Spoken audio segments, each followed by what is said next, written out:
Myself, Dr. Fatima Sultana, Associate Professor in Department of Zoology, JDP Government Girls College, Kota. Today we are going to discuss transduction. There are various different forms of propagation in bacteria: transformation, transduction, conjugation, transfection, in which we can see that how the various recombinant combinations of the DNA are being found in the bacteria.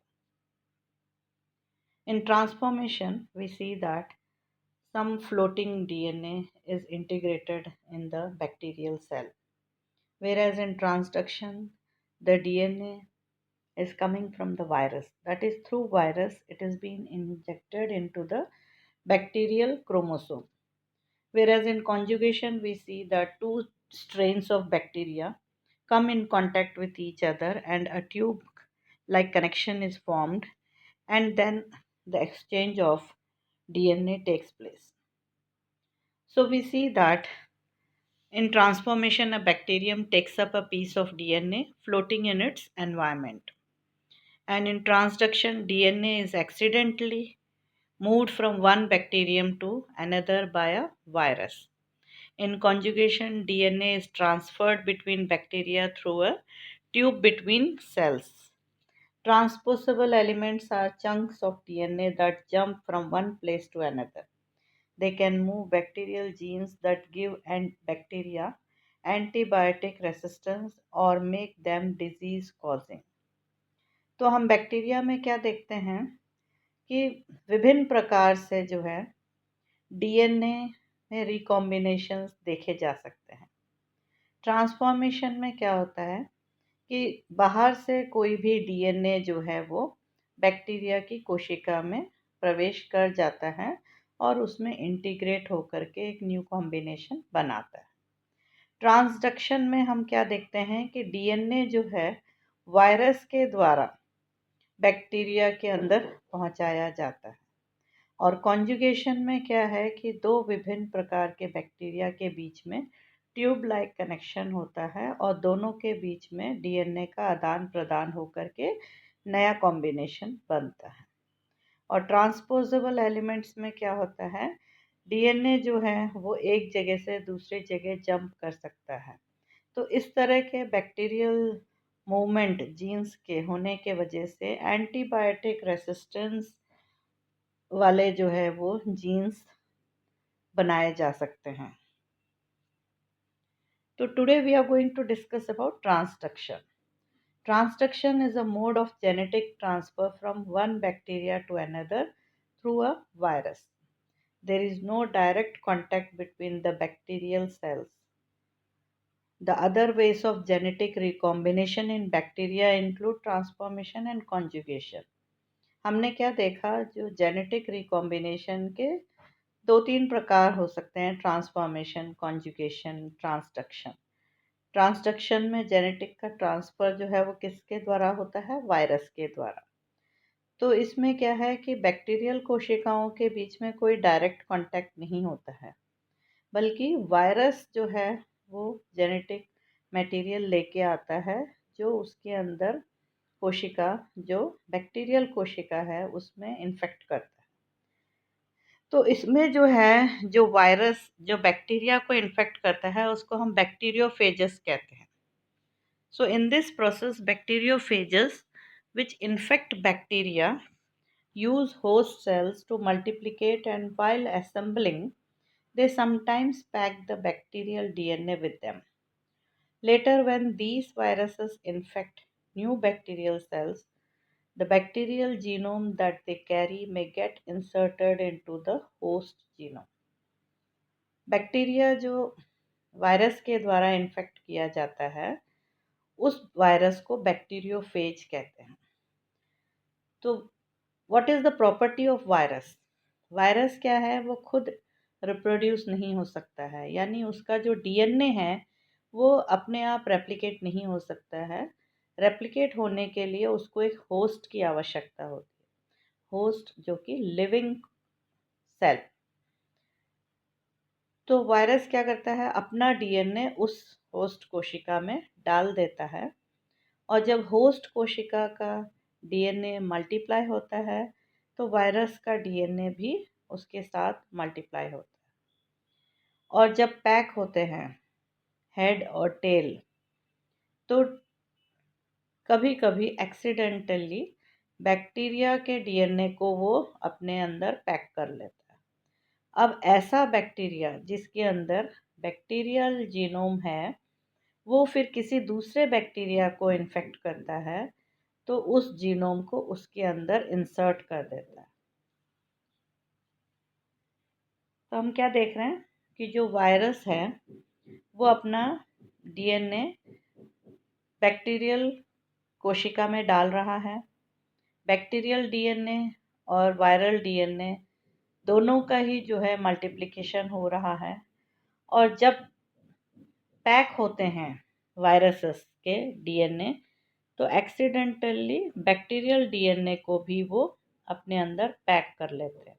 तो ऐसे virus जिसके अंदर bacterial DNA है, वो virus जब किसी अन्य bacteria को इन्फेक्ट करता है, तो उस बैक्टीरिया डीएनए को उस कोशिका में इंसर्ट कर देता है। अब जो इंसर्ट हुआ है वो बैक्टीरियल क्रोमोसोम में इंटीग्रेट हो जाता है और एक नया रिकॉम्बिनेशन तैयार हो जाता है। So transduction is commonly used in genetic engineering for inserting foreign DNA into the host cell. Transduction was discovered by Zinder and Lederberg in Salmonella. Hershey and Chase used transduction as a tool to confirm the DNA is the genetic material. जब Zinder और Lederberg salmonella में रिकॉम्बिनेशंस को study कर रहे थे, जैसे ई कॉली में study किया था, इसी तरह वो साल्मोनेला बैक्टीरिया के ऊपर एक्सपेरिमेंट्स कर रहे थे। उस दौरान उन्होंने देखा इस नए रिकॉम्बिनेशन के बारे में, जिसको उन्होंने ट्रांसडक्शन कहा। सो इन 1951 Jossa Lederberg and Norton Zinder were testing for recombination in the bacterium Salmonella typhimurium. जब इस पे वो एक्सपेरिमेंट्स कर रहे थे, तब उन्हें इस नए रिकॉम्बिनेशन टेक्निक के बारे में पता चला, जिसको उन्होंने नाम दिया transduction. So now we see that what is transduction? It is a bacteriophage, a virus that specifically attacks bacterial cells. It is composed of genetic material surrounded by a protein coat. It can undergo two types of cells, lytic and lysogenic cycle. Lytic और lysogenic cycle दोनों को ही हमने अलग अलग lecture में बताया हुआ है। आप उन लेक्चर्स को देखिए कि किस तरह से लाइटिक और लाइसोजेनिक साइकिल के द्वारा बैक्टीरियल क्रोमोसोम्स और वायरल डीएनए मल्टीप्लाई होते हैं। बैक्टीरियोफेज जो कि वो वायरस जो बैक्टीरिया को इन्फेक्ट करता है, दो प्रकार के होते हैं ये, virulent and temperate. Virulent, it is capable of causing infection and eventually destruction and death of the bacterial cell. These follow the lytic cell cycle T4 host E. coli. Temperate does not cause disruptive infection. Instead, phage DNA is incorporated into bacterium DNA and is replicated with it, and after some cycle become virulent and cause lysis. Example, lambda phage. Bacteriophage दो प्रकार के होते हैं, virulent और temperate. Virulent में तो lytic cycle को follow करता है, जिसमें इन्फेक्शन के बाद उस बैक्टीरियल सेल को लाइस करके यानी ब्रेक करके वायरसेस बाहर निकल जाते हैं। और टेम्परेट में क्या होता है कि वो फेज डीएनए जो है बैक्टीरियम डीएनए में इनकॉर्पोरेट कर देता है, और जब बैक्टीरियल डीएनए रेप्लिकेट होता है तो फेज डीएनए भी मल्टीप्लाई होते रहते हैं। तो बैक्टीरियल कोशिका को वो किसी प्रकार का नुकसान नहीं पहुंचाता है, पर कुछ साइकिल्स के बाद वो वायरुलेंट में कन्वर्ट हो जाता है। एग्जाम्पल है लैम्डा फेज। तो लाइटिक और लाइसोजेनिक साइकिल आप देख सकते हैं कि वायरस जो है बैक्टीरियल कोशिका में अपना डीएनए को इंटीग्रेट कर रहा है। अब लाइटिक में तो बहुत सारे रेप्लिकेशंस उस कोशिका में होता है और वो सब वापस पैक हो जाते हैं हेड टेल, और उस बैक्टीरियल कोशिका को ब्रेक करके वो वायरसेस बाहर रिलीज हो जाते हैं and they can further infect other bacterial cells. और लाइसोजेनिक में क्या होता है, डीएनए इनकॉर्पोरेट हो जाता है बैक्टीरियम डीएनए के अंदर, और जब जब ये रेप्लिकेट होते हैं कोशिकाएं, बैक्टीरियल कोशिकाएं, तब तब ये भी मल्टीप्लाई होते रहते हैं। Number of bacterias are produced with which are containing this incorporated phage DNA। फिर उसके बाद जो है वो कन्वर्ट हो जाते हैं लाइटिक साइकिल में और बहुत सारे वायरसेस बन करके और उस कोशिका को ब्रेक करके रिलीज कर दिए जाते हैं। तो the various steps involve in transduction are: first is infection of the bacterial cell by bacteriophage. The virus uses the host machinery to make multiple copies, either directly by lytic cycle or first gets incorporated into the bacterial genome by the lysogenic cycle and followed by the lytic stage. Now, during assembly of bacteriophages, the bacterial genome also gets packed by mistake in the viral head alongside the viral genome. In the lysogenic cycle, during excision of prophage, some parts of bacterial genome that flank the prophage are also excised and go inside the assembled viral head together with the viral genome. तो infection के बाद जो virus अपना DNA bacteria के अंदर डाल रहा है वो या तो लाइटिक साइकिल में एंटर कर सकता है या लाइसोजेनिक साइकिल। और इस दौरान जब बैक्टीरियल डीएनए के साथ वायरस डीएनए भी मल्टीप्लाई होता है तो पैकिंग के टाइम पर बैक्टीरियल जीनोम को भी वो अपने अंदर पैक कर लेता है। इसी तरह लाइसोजेनिक साइकिल के दौरान जो वायरल डीएनए इनकॉर्पोरेट हुआ है बैक्टीरियल जीनोम में, तो उसके अगल बगल जो एरियाज हैं वो भी कभी कभी जो है वो साथ में ही वायरल जीनोम के साथ पैक हो जाते हैं। तो as we can see in this figure, virus का डीएनए बैक्टीरिया के अंदर इंजेक्ट कर दिया जा रहा है।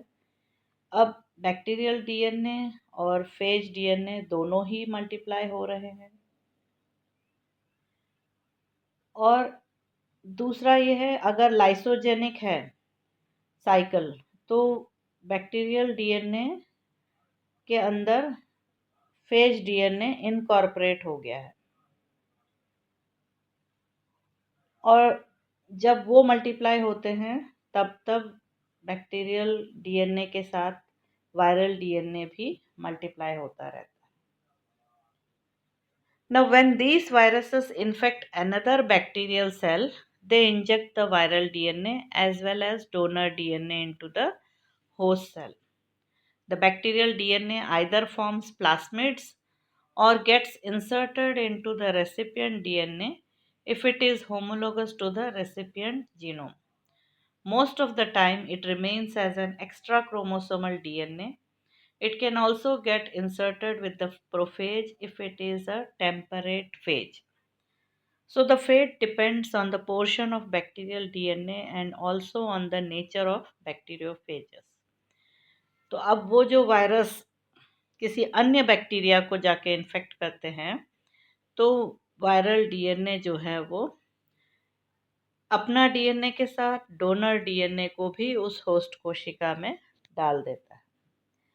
अब ये जो बैक्टीरियल डीएनए है, या तो इंसर्ट हो जाता है रेसिपिएंट डीएनए के अंदर, या प्लास्मिड्स की तरह एक्स्ट्रा क्रोमोसोमल डीएनए की तरह रहते हैं। There are two types of transduction. Transduction is common in both virulent and temperate phages, that is by lytic or lysogenic cycle, and they are of two types. Generalized transduction, in this the phage can carry any part of the DNA. Specialized transduction, in this the phage carries only the specific part of DNA. Generalized में तो कोई सा भी part लेके जा सकता है, और स्पेशलाइज्ड में particular specific part of DNA को ही इंसर्ट किया जाता है। In generalised transduction it can occur both by lytic as well as lysogenic cycle. Here any random part of DNA gets packaged in bacteriophages by mistake along with the viral genome. It occurs at the lytic stage of the phage cycle. When the virus containing bacterial DNA infects another cell, it can get inserted into the host genome, or if it was a plasmid, then it can reform the plasmid. Generalized transduction is used to study linkage information, gene mapping, comparing genomes of two different bacteria, mutagenesis, etc. Examples हैं E coli के अंदर transduction by P1 phage.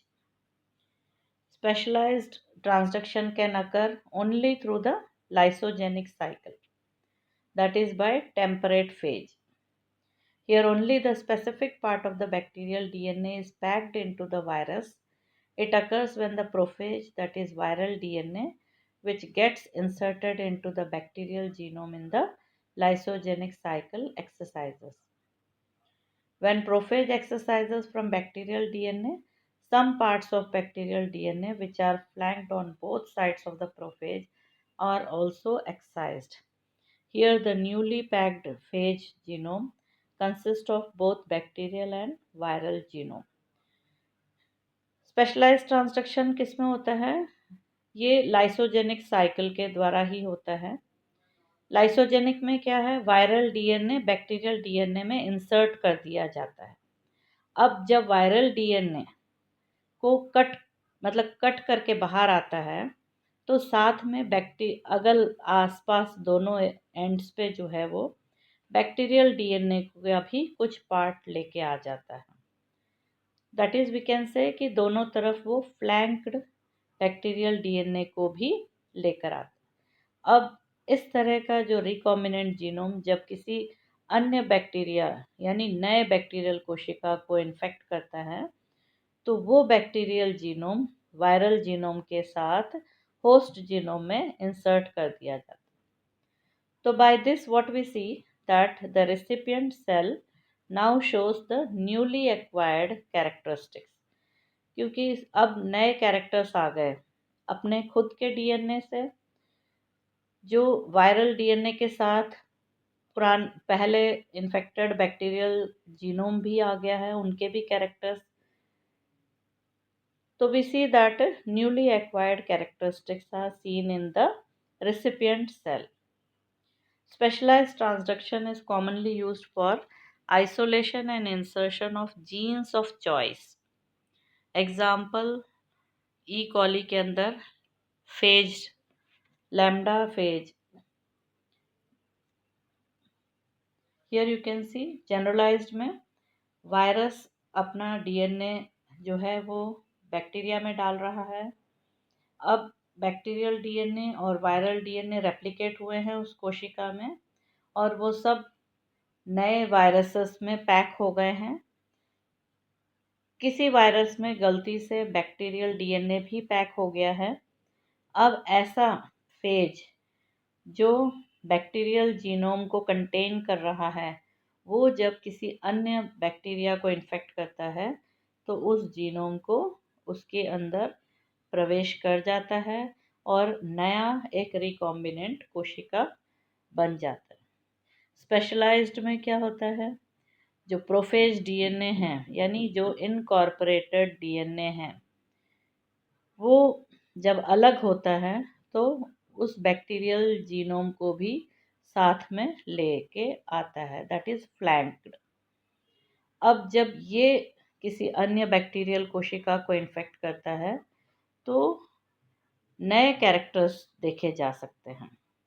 तो specialised में तो क्या होता है, lysogenic cycle के थ्रू होता है, और जनरलाइज्ड में तो लाइटिक एंड लाइसोजेनिक दोनों ही साइकिल्स से होता है। Now, the various applications are: transduction is one of the most important tools for genetic engineering. Transduction is used to insert the genes of choices in animals and plant cells to modify the genetic constituent and get the desired characteristics. It can be used for gene therapy. It has huge potential to cure genetic diseases. It is an important tool in genetics and molecular biology. तो transduction के वजह से क्या हो रहा है कि it has become important tool for genetic engineering. अपने चॉइस के जीन्स को जो है एनिमल्स और प्लांट्स के कोशिकाओं में डाल करके मॉडिफाई कर सकते हैं और डिज़ायर्ड कैरेक्टर्स को बना सकते हैं। Therefore, it is also used in gene therapy to cure genetic diseases.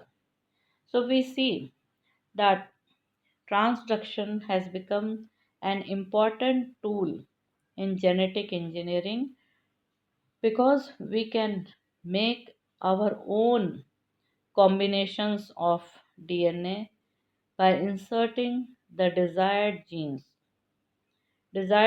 को इंसर्ट करके अपने तरीके से हम नए कॉम्बिनेशंस बना करके यूज़ कर सकते हैं, and therefore this technology is used for gene therapy to cure genetic diseases. Thank you so much.